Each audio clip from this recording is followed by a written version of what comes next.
Studio দোকানদারদের জন্য জনপ্রিয় একটি ওয়েবসাইট, যে ওয়েবসাইটটি ব্যবহার করে আপনি টোটাল এ টু জেড কাজ করে নিতে পারবেন একটি মাত্র ওয়েবসাইট দ্বারাই। তাও আবার আপনি ফটো ব্যাকগ্রাউন্ড থেকে শুরু করে আপনি পাসপোর্ট সাইজ ছবি তৈরি করবেন, পাসপোর্ট সাইজের ছবি দিয়ে আপনি জয়েন্ট ফটো তৈরি করবেন, কিংবা অনলাইনের যাবতীয় কাজের লিমিট। যেমন আমরা অনেকেই করি কি, যদি আমাদের কাছে কোনো কাস্টমার আসে, আমরা প্রথমে ব্রাউজারে যাই, ব্রাউজারে যেয়ে আমরা নতুন একটা ট্যাব নেই, ট্যাব নিয়ে লিখি, যদি কেউ পাসপোর্টের আবেদন করতে চাই আমরা পাসপোর্টের লিঙ্কটা লিখি, কিংবা অন্যান্য লিঙ্কে ঢোকার পরে কিন্তু আবেদন করি। এমন একটি ওয়েবসাইট আজকে শেয়ার করবো আপনাদেরকে, যেটা একটি মাত্র ওয়েবসাইট ব্যবহার করে আপনি দোকানের সমস্ত সবকিছুই কাজ করতে পারবেন। আসসালামু আলাইকুম, welcome to Aviv computer academy. কেমন আছেন সবাই? আশা করি সবাই ভালো আছেন।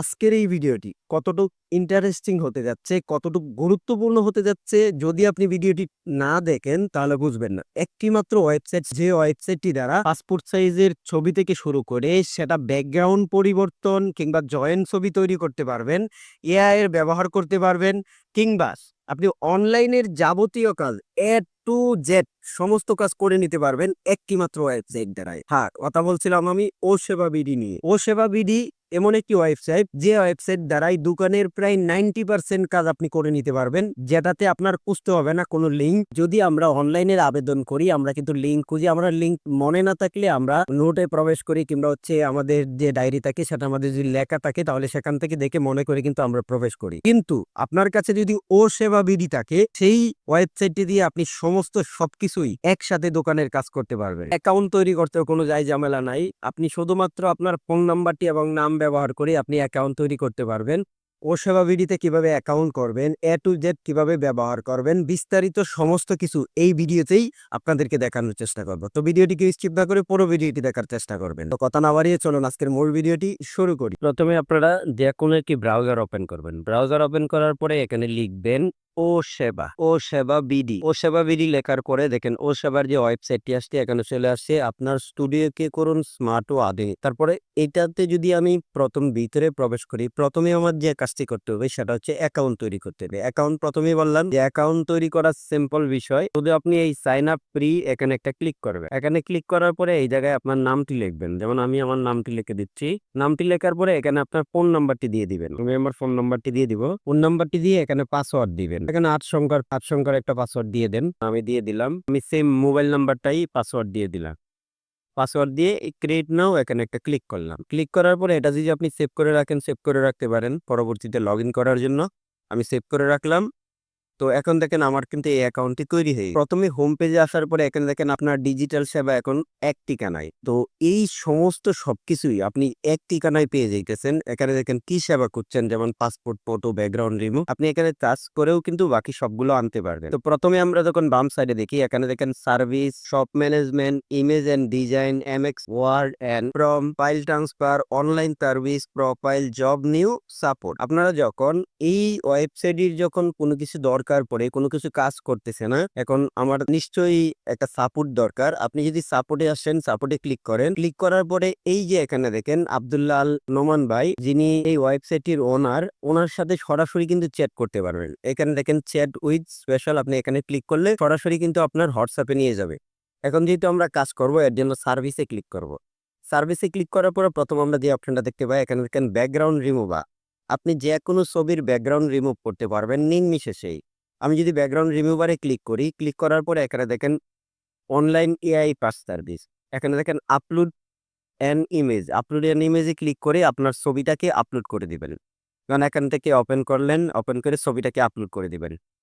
আপলোড করে দিয়ে একটু ওয়েট করবেন, কন্টিনিউ টু এআই সার্ভার। একটু অপেক্ষা করার পরে দেখেন আমাদের এই ব্যাকগ্রাউন্ডটা কিন্তু রিমুভ হয়ে গেছে। এখন যদি আপনি ব্যাকগ্রাউন্ডের এই ছবিটাকে যদি আপনি এডিটও করতে চান, সেটা আপনি এডিট করতে পারবেন, ডাউনলোড এইচডি আকারেও ডাউনলোড করতে পারবেন। আমি যদি edit and touch up click করি, ক্লিক করার পরে দেখেন এখানে ছবি আসছে 100% স্ট্যাঙ্কিং, এআই পাওয়ার, হাই রেজুলেশন, সবকিছুই কিন্তু আপনি এখান থেকে ব্যাকগ্রাউন্ড চেঞ্জ করতে পারবেন। ব্যাকগ্রাউন্ড যে কোনো কালার একটা ব্যাকগ্রাউন্ড দিতে পারবেন। এখান থেকে ব্রাইটনেস কম বাড়িয়ে নিতে পারবেন। সবকিছু টোটালি এখান থেকে করতে পারবেন। তারপরে এখান থেকে ডাউনলোড অপশনে ক্লিক করে আপনি কিন্তু এই ছবিটাকে ডাউনলোড করতে পারতেছেন। ধরেন আমি একটা ব্যাকগ্রাউন্ড দিলাম, ব্যাকগ্রাউন্ড কালার দিয়ে আমি ডাউনলোডে ক্লিক করলাম, আমার ছবিটা কিন্তু ডাউনলোড হয়ে গেছে। আবার যদি আমি প্রথম সার্ভিসে আসি, আসার পরে এখানে দেখেন পাসপোর্ট ফটো মেক। এই পাসপোর্ট ফটো মেক দিয়ে আপনি কিন্তু সরাসরি পাসপোর্ট সাইজ ছবি তৈরি করতে পারবেন। আপনি যদি পাসপোর্ট ফটো মেকে ক্লিক করেন, ক্লিক করার পরে এখানে দেখেন এড ফটো লেখা আছে। এই এড ফটোতে ক্লিক করবেন, ক্লিক করে সিলেক্ট ইমেজে ক্লিক করবেন। ক্লিক করার সাথে, সাথে এখান থেকে সরাসরি আপনার ফাইলে নিয়ে যাবে। আপনার যে ফাইলে ছবিটা রাখা আছে সেই ফাইলে প্রবেশ করে আপনি এখান থেকে ছবিটা এখানে নিয়ে আসতে পারেন। ধরুন আমি এই ছবিটা নিলাম, ওপেনে ক্লিক করলাম। ক্লিক করার পরে এখান থেকে আমি ধরে এটাকে যতটুকু লাগে এতটুকু আমার করে নিব। এতটুকু করে নিলাম। এখানে দেখেন কনফার্ম বাউন্ডিং বক্স। এই কনফার্ম বাউন্ডিং বক্সে ক্লিক করবে। ক্লিক করার পরে এখন যদি এটা আপনার ব্যাকগ্রাউন্ড চেঞ্জ করা লাগে, আপনি ব্যাকগ্রাউন্ড চেঞ্জ করতে পারবেন এখান থেকে। যেকোনো একটি কালার ব্যাকগ্রাউন্ড চেঞ্জ করতে পারবেন। ব্যাকগ্রাউন্ড রিমুভাল এইচডি এখানে যদি আপনি ক্লিক করেন, এখানে ক্লিক করে আপনি যদি নিচে এই জায়গায় একটা ক্লিক করেন, ক্লিক করার সাথে, সাথে কিন্তু আপনার ব্যাকগ্রাউন্ডটা চেঞ্জ করে দিবে এআই। তো এই ছবিটা এখানে আসার পরে আপনি জুম ইন, জুম আউট করে আপনার যতটুক লাগে এতটুক ছবির সাইজ এতটুক করে নিবেন। করে নিয়ে আপনারা এখান থেকে দেখেন লাইট কমায় বাড়ায় নিতে পারবেন। আমি যেহেতু ছবিটা একটু একবারে ড্যামেজ আকার একটা ছবি নিছি, এটাকে লাইট কমায় বাড়ায় অথবা হচ্ছে নিতে কাউন্ট এটাকে কমায় বাড়ায় নিতে পারেন। ছবিকে মানে কালারাই অ্যাডজাস্ট করে নিতে পারবেন বা এই ওয়েবসাইটটা দিয়ে। আপনি যদি কনফার্ম ইনসাইডে ক্লিক করেন, আপনার ছবিটা হয়ে গেছে। এখন আপনি ছবি কয়টা প্রিন্ট করতে চান? যদি ৪ টা প্রিন্ট করেন, কাস্টমার অনেক সময় বলে ৪ টা, ৮ টা, ১০ টা। যদি আপনি ৪ টা প্রিন্ট করেন কিংবা হচ্ছে ৮ টা প্রিন্ট করেন, এখানে শুধু খালি উপরে ক্লিক করবেন, ধরেন ৮ টা ছবি প্রিন্ট করব। ইনসার্ট টু এ4 শিট। সরাসরি আপনার প্রিন্ট এ4 পেপারে কিন্তু ৮ টা ছবি সেট হয়ে যাবে। আমি যদি ইন্টার টু এ শিট এখানে ক্লিক করি, এ4 শিটে ক্লিক করার পরে দেখেন এখানে ৮ টা ছবি কিন্তু সুন্দর করে সাজিয়ে দিছে। এখন আমি যদি চাই এখান থেকে ডাউনলোড করতে কিংবা পিডিএফ আকারে সেভ করতে সেটাও পারবো। এই যে এক্সপোর্ট ইমেজে আমি ক্লিক করি। ক্লিক করার পরে দেখেন আমার এই শিটটা কিন্তু ডাউনলোড, দেখেন এ4 শিটটা কিন্তু ডাউনলোড হয়ে গেছে। তো যদি এখানে এক্সপোর্টে ক্লিক করেন, আপনি চাইলে এক্সপোর্ট এটা করতে পারেন।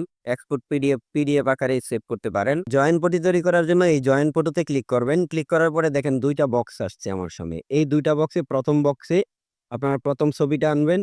দ্বিতীয় বক্সে দ্বিতীয় ছবিটা আনবেন। এই ২ টা ছবি আনার পরে আপনারা যেটা তো রিমুভ ভিজিতে ক্লিক করে আপনারা ব্যাকগ্রাউন্ডটা কিন্তু চেঞ্জ করতে পারতেছেন মাত্র এক ক্লিকেই। একটু ওয়েট করবেন, দেখবেন আমার ব্যাকগ্রাউন্ডটা চেঞ্জ করে দিছে। দেখেন ব্যাকগ্রাউন্ডটা কিন্তু চেঞ্জ হয়ে গেছে। আবার যদি আমি এটার ব্যাকগ্রাউন্ড চেঞ্জ করতে চাই, রিমুভ ভিজিতে ক্লিক করব, ব্যাকগ্রাউন্ডটা চেঞ্জ হয়ে গেছে। এখন আমরা যেটা করব, এখানে দেখেন স্টার্ট অ্যালাইন, এই স্টার্টের মধ্যে আমরা ক্লিক করব। ক্লিক করার পরে এই ছবিটা এবং এই ছবিটাকে অ্যাডজাস্ট করে নিব আমরা।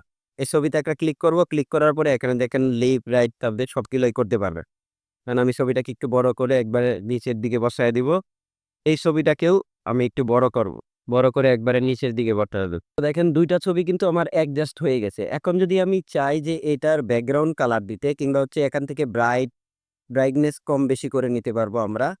তো যদি এখান থেকে ব্রাইটনেস বাড়ান, বাড়াইতে পারবেন, কমাইলে কমাইতে পারবেন, যে ছবিটা আপনি করাইতে চান। যদি ব্যাকগ্রাউন্ড চেঞ্জ করেন, এখান থেকে ব্যাকগ্রাউন্ড সিলেক্ট করবেন। সিলেক্ট করে আপনারা এই চ্যাট অপশনে ক্লিক করবেন। চ্যাট অপশনে ক্লিক করার পরে আপনারা কতটুকু প্রিন্ট করতে চান, কয়টা ছবি প্রিন্ট করতে চান, সেই ছবিটাকে এখান থেকে সিলেক্ট করবেন। সিলেক্ট করে আপনারা যেটা করবেন, নিচে এই যে confirm add to A4 page এখানে একটা ক্লিক করে দিবেন। দেখেন এখানে কিন্তু খুব ইজিলি ভাবে পাসপোর্ট সাইজের জয়েন্ট ফটো তৈরি করে দিচ্ছে আমাকে। এটা যদি আমি চাই পিডিএফ আকারে সেভ করতে, এক্সপোর্ট পিডিএফ এ ক্লিক করব। তো দেখেন এক্সপোর্ট পিডিএফ আকারে কিন্তু আমার এটাকে সেভ করে দিছে। এখন আমি সরাসরি ফটোশপে নিয়ে কিন্তু প্রিন্ট করতে পারবো। পরে যদি আমরা পরের গুলো অপশন দেখি, আরো যেগুলো সার্ভিস আছে, তো নিচের দিকে যদি আমরা আসি, এখানে দেখেন photo to document print, document scanner, এখানে প্রো ওয়ার্ড, তারপরে signature clean up, online service, total সব কিন্তু সার্ভিস দেওয়া আছে এখানে। তো আমি যদি ধরেন আপনার কাছে কোনো একটা কাস্টমার আসলো যে আবেদন করতে, পাসপোর্টের আবেদন করতে কিংবা হচ্ছে রেজাল্ট দেখতে কিংবা যেকোনো কিছু, তখন আমরা করি কি ব্রাউজারে এইভাবে নতুন একটা ট্যাব নিয়ে এখানে লিখি যে পাসপোর্টের ওয়েবসাইট কিংবা হচ্ছে রেজাল্টের সেই ওয়েবসাইটটা আমরা কিন্তু খুঁজে বের করি। মাঝে মধ্যে কিন্তু মনে থাকে না, তখন কিন্তু খোঁজা লাগে। তো আপনি যদি এই ওয়েবসাইটটি ব্যবহার করেন, আপনি এই ওয়েবসাইটটি ব্যবহার করার পরে এখান থেকে যদি আপনি আসেন, বাম পাশেও আসলে দেখতে পারবেন কিংবা হচ্ছে এখানেও আসলে দেখতে পারবেন যে অনলাইন সার্ভিস লেখা আছে। এই অনলাইন সার্ভিসে যদি আপনি ক্লিক করেন, ক্লিক করার সাথে, সাথে এখানে দেখতে পারবেন যে identity, government, education, job, land, freelance, transport, total সবকিছু দেখতে পারবেন শুধু। এখানে দেখেন যতগুলো অনলাইনের আবেদন আছে সবগুলো আপনি করতে পারবেন। যেমন আমি যদি জাতীয় পরিচয়পত্র সেবা নিতে চাই, এখানে যদি আমি ক্লিক করি, দেখেন সরাসরি কিন্তু আমাকে যে এনআইডি পোর্টালে কিন্তু নিয়ে গেছে। এখান থেকে আমি এনআইডি কার্ড ডাউনলোড করতে পারি। আবার যদি পাসপোর্টের আবেদন করা লাগে, আমি যদি এখানে ক্লিক করি, সরাসরি আমাকে পাসপোর্টের আবেদনের দেখেন পাসপোর্ট আবেদন করতে এখান থেকে সরাসরি কিন্তু আমরা পাসপোর্টের আবেদন করতে পারতেছি। তো এখন কথা হচ্ছে যদি আমরা রেজাল্ট দেখতে চাই, রেজাল্টের যতগুলো ওয়েবসাইট আছে এখান থেকে শিক্ষা বোর্ড রেজাল্ট আমরা যদি এখানে ক্লিক করি, ক্লিক করার পরে সরাসরি কিন্তু এই যে লোড নিচে দেখেন রেজাল্টে ওয়েবসাইটে নিয়ে গেছি। তো প্রত্যেকটা ওয়েবসাইট এখানে দেওয়া আছে। আমরা নরমালি আমাদের দোকানে যেগুলা কাজ করা হয়, প্রত্যেকটাই দেওয়া আছে। আপনি খালি এভাবে একটু খুঁজে নিবেন অথবা আপনার ১ম তে অপশন আছে, সার্চ অপশন আছে। এখানে দেখো সার্চিং অপশন আছে। এখানেও আপনারা যদি সার্চ করেন তাহলে সরাসরি সেই ওয়েবসাইটটা শো করবে। আপনি ক্লিক করেই সেবা গ্রহণ করতে পারতেছেন। এটাই ইম্পোর্টেন্ট। আমি যদি মনে করেন যে গভর্নমেন্টে ক্লিক করি, গভর্নমেন্টের এখানে যতগুলা গভর্নমেন্টের ওয়েবসাইট আছে চলে আসবে। এডুকেশনে ক্লিক করলে এখানে দেখেন শিক্ষা বোর্ডের রেজাল্ট, একাদশ শ্রেণীর ভর্তি, জাতীয় পরিচয়পত্র ভর্তি, মেডিকেল ভর্তির আবেদন, উন্মুক্ত বিশ্ববিদ্যালয়ের আবেদন, বৃত্তি, উপবৃত্তি এটি কিন্তু আমাদের সামনেই চলে আসছে। এখানে আমরা চাইলে কিন্তু ধরেন মেডিকেল ভর্তির আবেদন। এখানে যদি আমরা ক্লিক করি, সরাসরি দেখেন মেডিকেলের যে ওয়েবসাইটটা আছে আবেদন করার জন্য টেলিটকের সেটা কিন্তু সরাসরি শো করছে। তো এভাবে চাইলে আমরা প্রত্যেকটা আমাদের দোকানের কাজকে দৈনন্দিন কাজকে খুব সহজভাবে করতে পারি। অসংখ্য সেবা আছে যেগুলা মনে করেন যে ইজিলি ভাবে আমরা সেবাগুলা নিতে পারি। দেখেন ফটো টু ডকুমেন্ট এখানে যদি আমরা ক্লিক করি, ক্লিক করার পরে এখান থেকে ফটো এনে আমরা ফটোকে রিসাইজ করে ফটোকে কালারাইজ করে আমরা কিন্তু সাজিয়ে প্রিন্ট করতে পারি। এখান থেকে সরাসরি কিন্তু আমরা প্রিন্ট করতে পারেন। সাপোর্টে আমরা আসার পরে নিচের দিকে আসি যদি এখানে দেখেন সাধারণ জিজ্ঞাসা আছে। ওসিকা বিডি আসলে কি? আমি কিভাবে ব্যাকগ্রাউন্ড রিমুভ করব? File transfer, QR code, total কিভাবে চেক করব? দোকানের বকেয়া এবং হালখাতা কিভাবে মেইনটেনেন্স করব? তারপরে পাসপোর্ট ফটো মেকার দিয়ে কি করা যায়? আমার ডাটা সুরক্ষিত থাকবে কিনা? যদি এখানে ক্লিক করেন, এটা আমাদের জন্য সবার জন্য ইম্পোর্টেন্ট। দেখেন এখানে লেখা আছে হ্যাঁ, আপনার ডাটা এবং কাস্টমারের ইনফরমেশন আমাদের হাই সিকিউরিটি কাউন্ট সার্ভারে এনক্রিপ্টের অবস্থায় থাকে। শুধু আপনি আপনার ইউজার নেম এবং পাসওয়ার্ড দিয়ে এটি অ্যাক্সেস করতে পারবেন। তার মানে আপনি লগইন করা ছাড়া কেউ এটাতে প্রবেশ করতে পারবে না। তো এই জিনিসটা খুব ভালো লাগছে। তো আজকে টিউটোরিয়ালটি এ পর্যন্তই। দেখা হচ্ছে পরবর্তী কোনো এরকম আরো ইন্টারেস্টিং টিউটোরিয়াল নিয়ে। সবাই ভালো থাকবেন, সুস্থ থাকবেন। আসসালামু আলাইকুম ওয়া রাহমাতুল্লাহি ওয়া বারাকাতুহু।